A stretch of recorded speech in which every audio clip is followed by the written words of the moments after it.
Hello everybody and welcome back for the weekly VR news, where I keep you up to date on everything amazing going on in the VR industry, prepare you for this week's new game releases, and then focus on one major pressing topic. Today we have some exciting new releases like RuinsMagus, updates on titles like Stride, Horizon Call of the Mountain, and Zero Caliber. Pimax has managed to pull off 4K per eye at 120 Hz, and finally, Meta is currently in some serious trouble and has to nail the launch of Project Cambria. Now, there are of course links and timestamps down in the description, but before we jump in, this video is brought to you by Wands Alliances, an exciting new 3v3 PvP title. If you're looking for some unmatched combat that stands out against other traditional shooters, or you prefer a title that focuses on strategy and teamwork, well then I highly recommend you look into this game. It's definitely worth the $19.99 asking price, and it's some of the best PvP action I've played on the Quest 2 in quite some time. If you're looking for more information, there's some links down in the description. Okay, so let's start this video off with some new releases, and first up is RuinsMagus. On Thursday, July 7th, you could jump into this JRPG-inspired title, which features excellent combat, a story-driven narrative, and over 25 levels. I just recently released a sneak peek video on this title, so I'll include a link if you were looking for more information,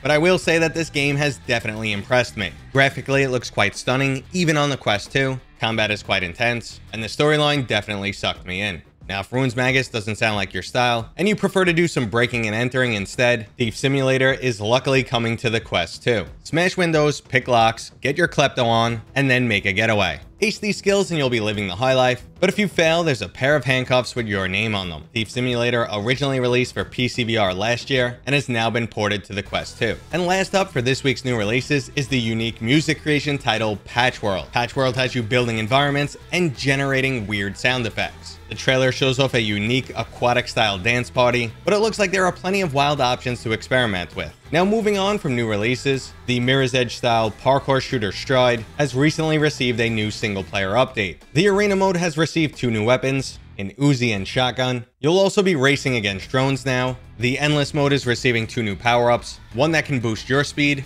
and another that will slow down walls in the game. They've also added some fitness tracking in the UI, and ultimately these are some cool little improvements, but I'm still waiting on their single player campaign. Speaking of cool small improvements, Little Cities has just received a hand tracking update. This surprisingly simple yet highly addictive city building title melds perfectly with hand tracking. Just point, click, build your city, and forget about those controllers. Usually I don't care much for hand tracking in games, but for this one it just makes sense. And speaking of making sense, the servers for the PvP shooter Space Junkies will be shut down in the near future. Now, this title was actually ahead of its time, releasing from Ubisoft back in 2019. The largest VR platform back then was the PlayStation VR, where this title suffered a rocky launch, and ultimately it failed to hold on to a player base. Now, with the servers destined to be shut down on September 1st, we will be losing complete access to this title. So personally, I don't think they should even be selling it anymore, and let's just pour one out for this title. In happier news, Sony has given us a little bit more information on Horizon Call of the Mountain. Sony's store page currently states that you will experience this title through the eyes of an entirely new character, but you will get to meet Aloy and other familiar faces along the way.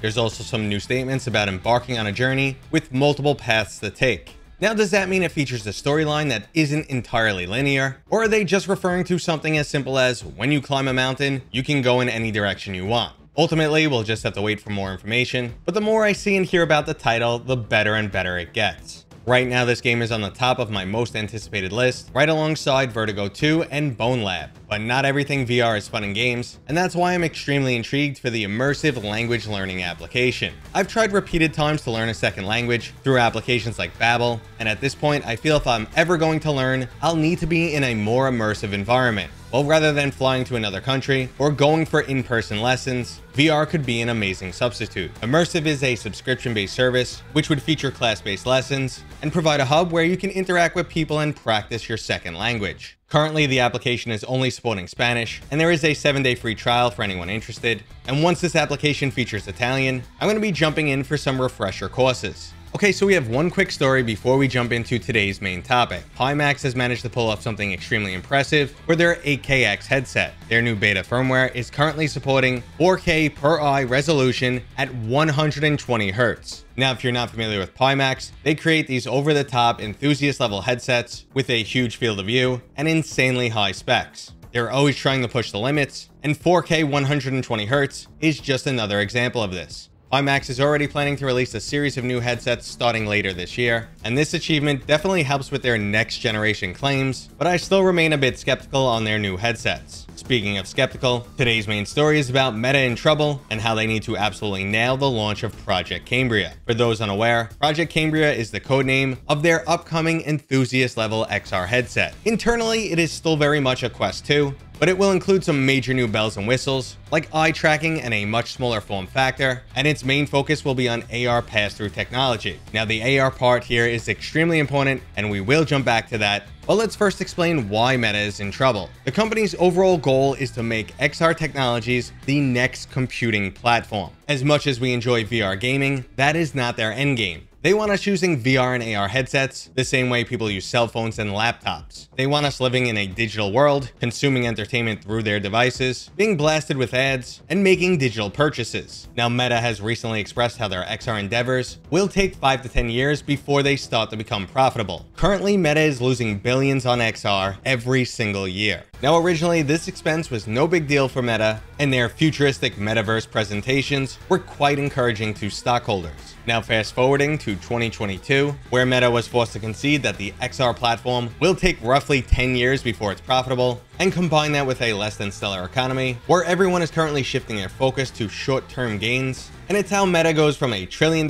company to a $500 billion company in less than a year. Now, strong financial shifts like this are not unheard of, but it is forcing Meta to cut back on growth. They've already canceled a version of AR glasses, and new hiring is much smaller than they originally anticipated. But Meta is all in for XR. They are determined to be the leader in this field. That's most likely the reason they gave us the sneak peek at all their prototypes, to basically reassure investors that they are on top of the game here. But as of right now, it is all hands on deck for Project Cambria, because it will be their first opportunity to prove that XR technology is more than just casual gaming. So with less resources on hand, their most significant market cap decline in the last decade, and a serious need to prove that XR is the future, Meta is hyper-focused on a perfect release for Project Cambria. Now, this sentiment comes from a memo that was obtained by The Verge, and from it we see that Meta still wants to accomplish everything they originally planned from their huge metaverse presentation, but right now they need to scale things back and just focus on Project Cambria. Now, for the majority of my viewers, this is not great news. Cambria is a prosumer or enterprise level device.